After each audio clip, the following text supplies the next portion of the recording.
Assalamualaikum warahmatullahi wabarakatuh.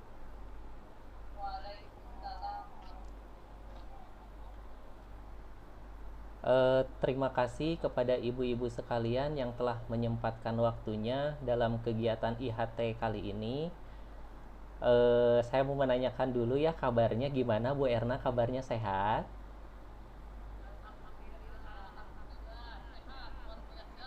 Luar biasa ya semangatnya. Kemudian gimana nih untuk Bu Ida sendiri, untuk pembelajaran di IHT kali ini? Gimana kabarnya, sehat Bu Ida? Alhamdulillah. Bu Ana, semangat semangat. Bu Ana gimana Bu Ana nih? Diam-diam menghanyutkan Bu Ana mah. Gimana Bu Ana kabarnya? Alhamdulillah ya. Alhamdulillah sehat juga. Oke ibu-ibu, jadi gini ya, untuk pembelajaran IHT kali ini sebelum kita masuk ke kegiatan inti, kita akan mencoba apa itu, ice breaking dulu ya, ice breaking dulu biar semangat gitu ya, apalagi ini pukul berapa nih, 13.43, masih mengikuti kegiatan IHT tunduh gitu ya. Oke ibu-ibu, silakan tangannya dikedepankan ya seperti ini, satu aja, satu. Kalau saya bilang apa, Indonesia, ibu bilang merdeka. Terus kalau saya bilang pendidikan, ibu-ibu bilang jaya dengan kedua tangan ya, beda. Ngerti ibu-ibu? Ngerti ya. Oke, siap. Kita coba dulu ya speaking kali ini. Indonesia. Wah, nggak ada suaranya ini mah. Aduh. Indonesia merdeka. Pendidikan jaya. Oke, sekali lagi ya. Jangan kaku, tenang aja. Saya mau pematerinya ya. Ya kayak gini lah gitu, nggak bisa formal. Oke, sekali lagi ibu-ibu. Indonesia merdeka. Pendidikan jaya. Sekali lagi. Indonesia pendidikan. Oke, coba kalau ibu-ibu sekalian, saya yang ngomong aja ya, ibu-ibu semangatnya harus luar biasa ini. Indonesia pendidikan. Oke, bagus ya, alhamdulillah. Di pukul 13.45 kali ini semangatnya masih luar biasa gitu ya. Nah, ibu-ibu sekalian di sini mungkin bisa terlihat gitu ya, di mana saya di sini akan mencoba memaparkan mengenai materi, yaitu proses penyusunan kurikulum operasional di satuan pendidikan. Nah, itu kita akan coba mulai masuk ya ke kegiatan intinya.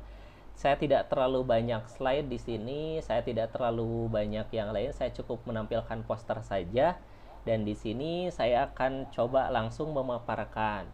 Nah, mungkin pada kegiatan-kegiatan sebelumnya ibu-ibu sekalian sudah mengetahui ya beberapa materi dalam LMS. Kemudian sekarang saya akan coba memaparkan mengenai materi yang tadi saya sebutkan.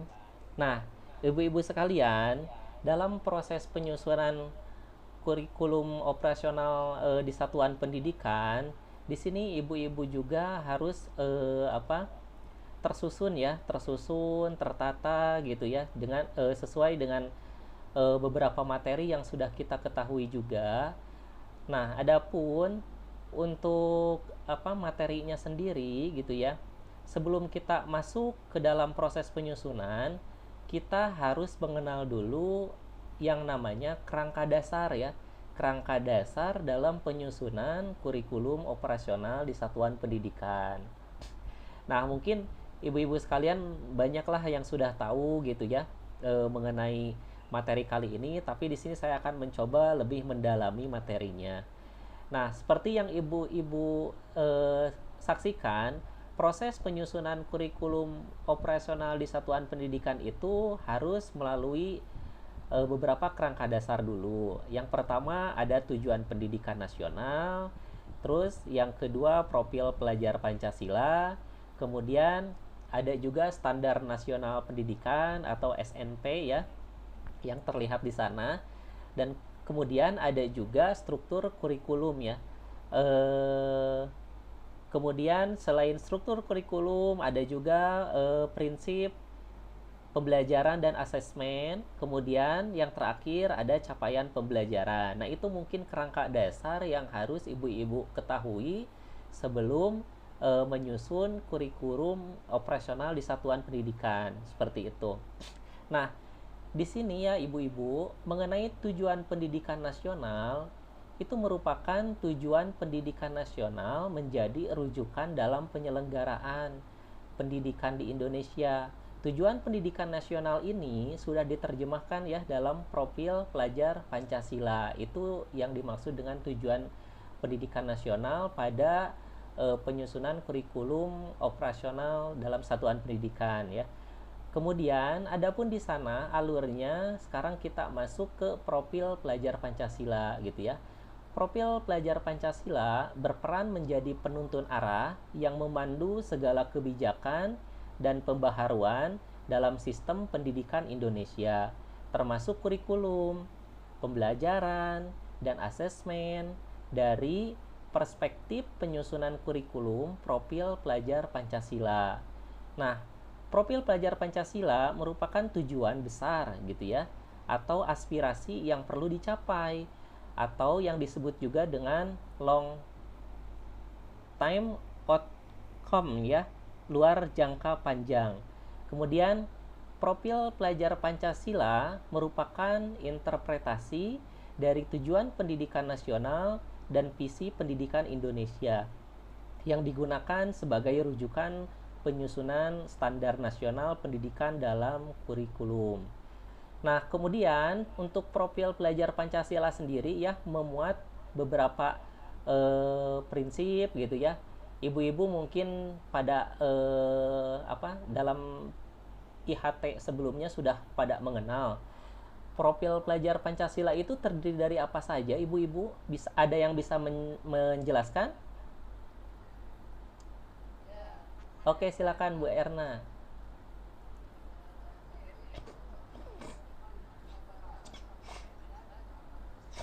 Betul,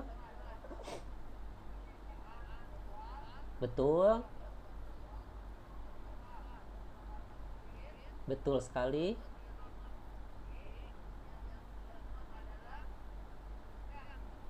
Kreatif.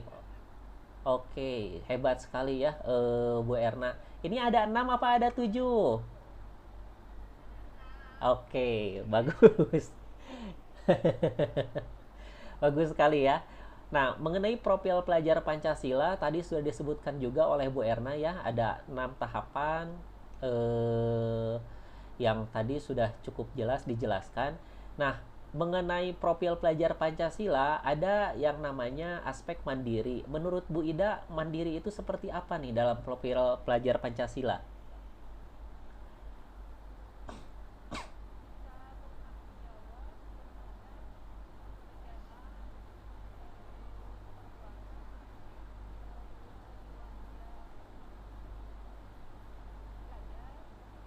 Iya, oke, bagus bagus sekali ya untuk penjelasannya dari Bu Ida. Memang betul seperti itu. Kemudian dalam profil pelajar Pancasila ada yang namanya aspek bergotong royong. Kira-kira Bu Ana bisa menjelaskan mengenai aspek bergotong royong dalam profil pelajar Pancasila?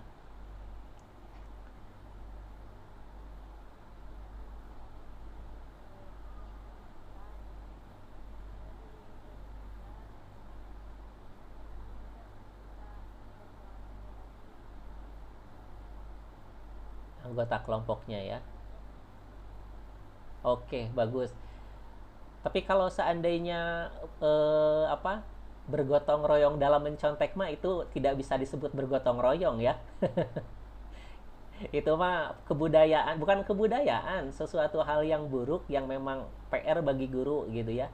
Harus bisa menghilangkan dari siswa-siswa sekarang gitu ya. Itu PR buat kita juga sebagai guru-guru, sebagai pendidik.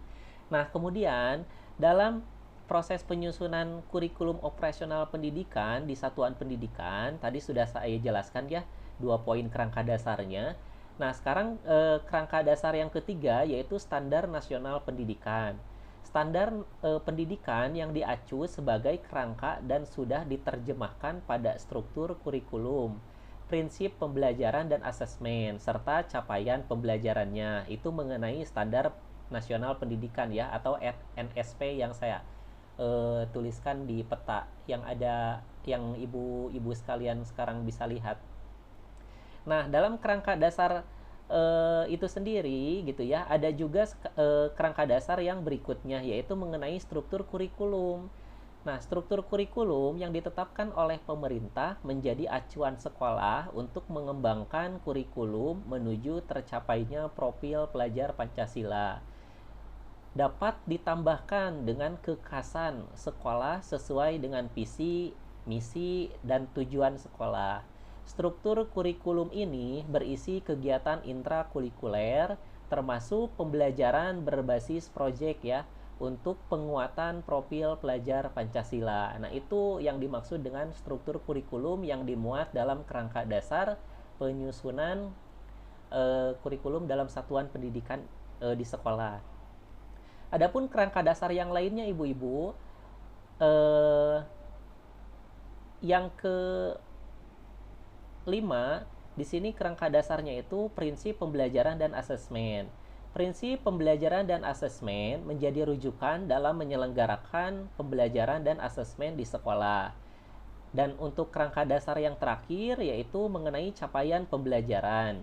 Capaian pembelajaran merupakan kompetensi yang harus dicapai peserta didik sesuai dengan fase perkembangannya.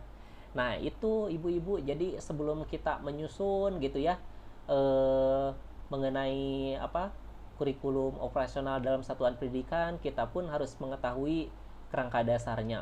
Apalagi profil pelajar Pancasila ya, terkait dengan beberapa kerangka dasar.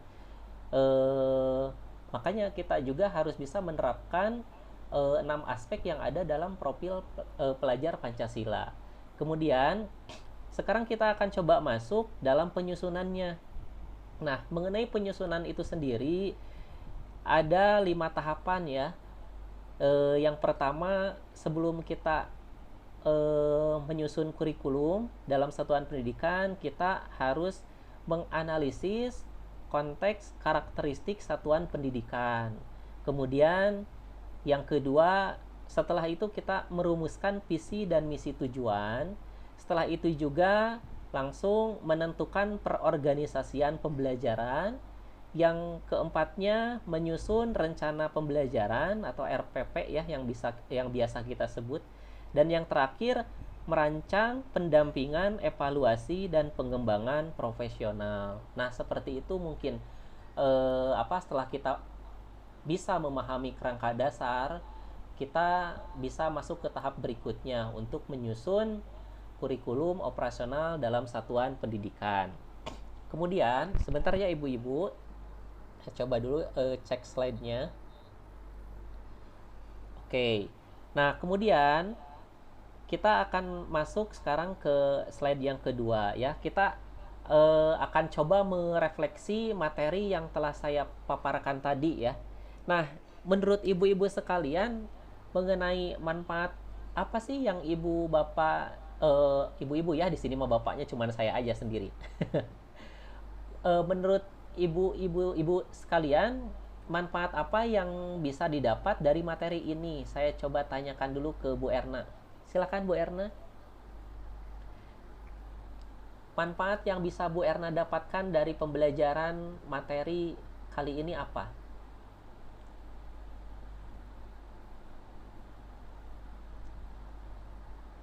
Oke, saya lanjut dulu ya. Mungkin Bu Erna masih memikirkan materi yang tadi. Menurut Bu Ida sendiri, manfaat untuk ibu dalam materi ini itu apa ya?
Oke.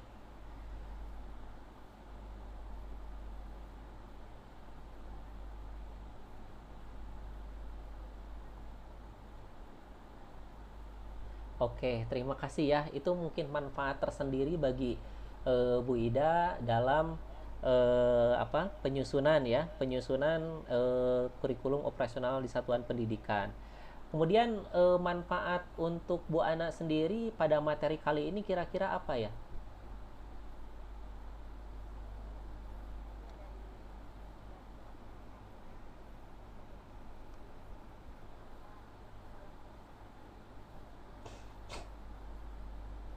Oke.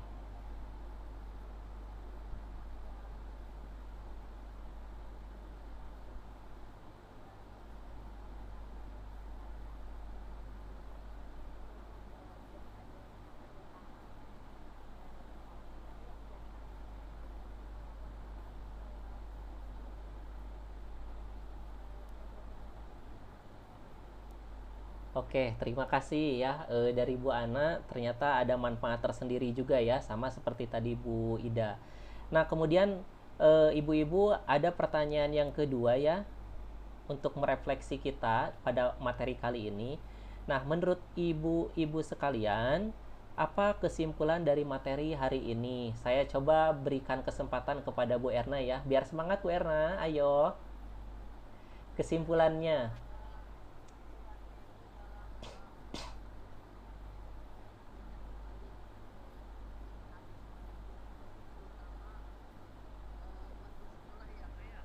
Oke,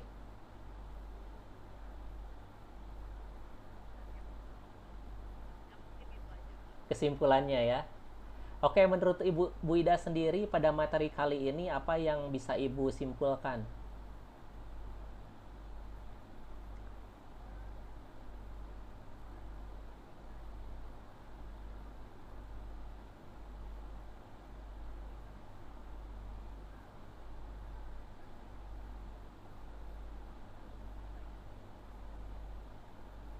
Oke.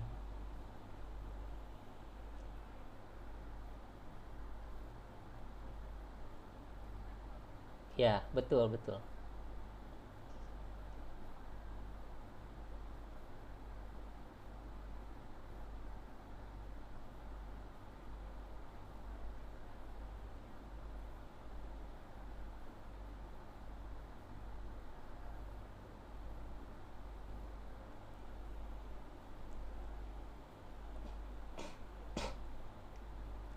Oke, terima kasih ya kesimpulan dari Bu Ida mengenai materi kali ini. Kalau saya nanya cuman sama Bu Ida sama Bu Erna saja rasanya tidak adil ya. Lebih baik saya coba tanya juga sama Bu Ana. Bu Ana, kira-kira kesimpulan dari materi kali ini seperti apa menurut Bu Ana?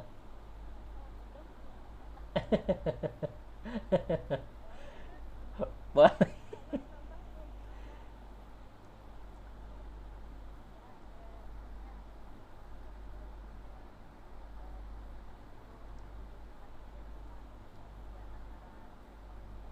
Oke.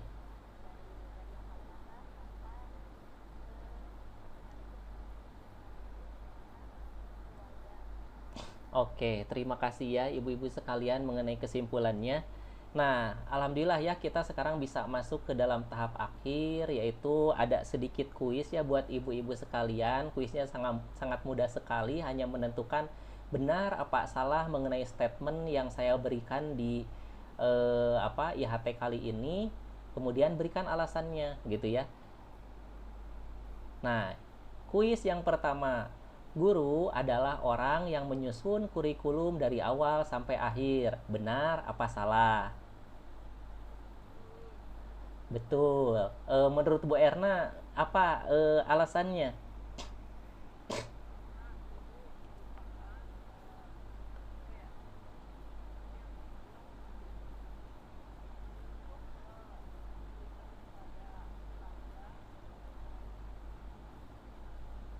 Oke, menurut Bu Ida gimana? Benar apa salah pernyataan seperti ini? Benar. Menurut eh, iya? Oke. Oke. Bu Ana, gimana Bu Ana sendiri? Benar apa salah?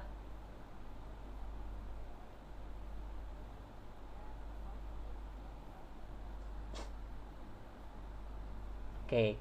Nah, tetapi ya, pada kuis kali ini guru adalah orang yang menyusun kurikulum dari awal sampai akhir.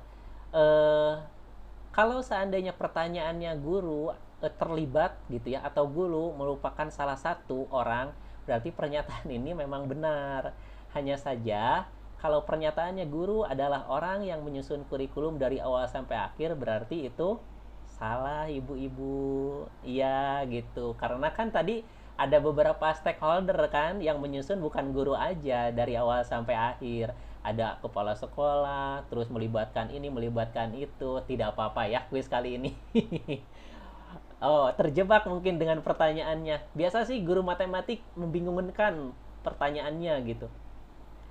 Oke, sekarang ada.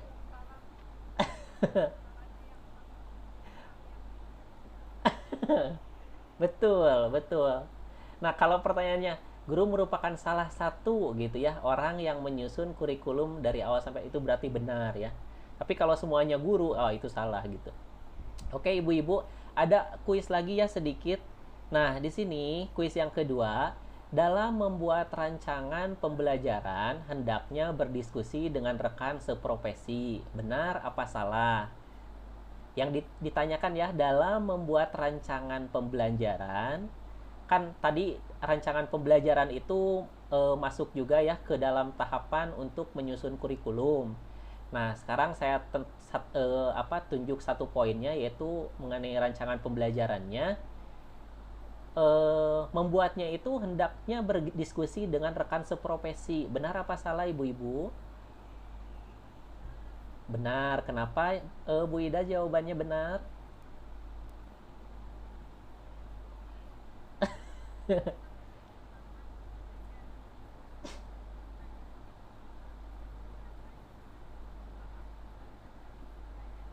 Oke. Untuk yang lainnya ada yang mau menambahkan, Bu Ana, Bu Erna?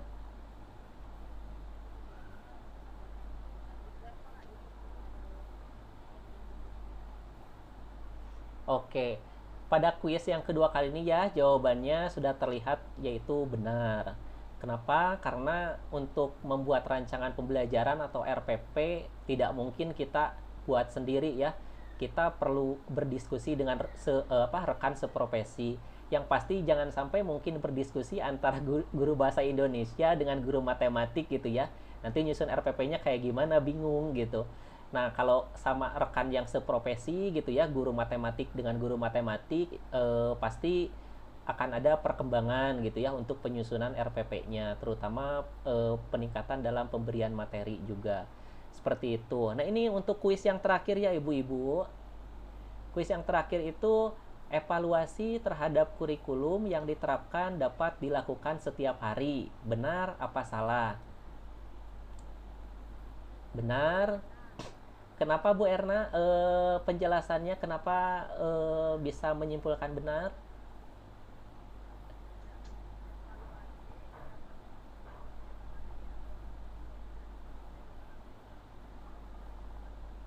Oke, tepat sekali ya. Itu jawabannya. Untuk evaluasi sendiri dalam kurikulum itu bisa dilakukan setiap hari ya, tidak hanya harus 1 tahun atau 2 tahun sekali, tidak ya, tetapi setiap hari bisa melakukan perbaikan.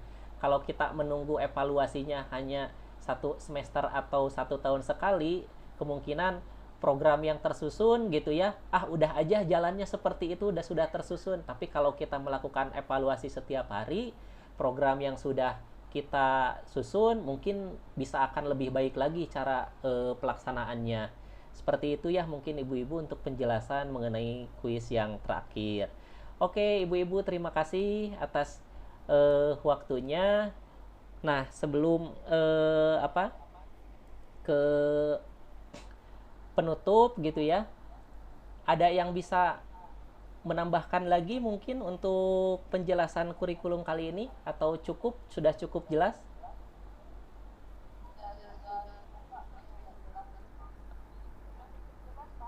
Oke, sudah cukup jelas sekali ya. Terima kasih kepada ibu-ibu sekalian sudah menyempatkan waktunya di sela-sela waktu istirahatnya ada kegiatan IHT ya. Ya sebagai apa? Ilmu untuk memperbaiki kita terutama dalam proses penyusunan kurikulum. Itu saja mungkin yang bisa saya sampaikan kepada ibu-ibu sekalian. Terima kasih. Wassalamualaikum warahmatullahi wabarakatuh.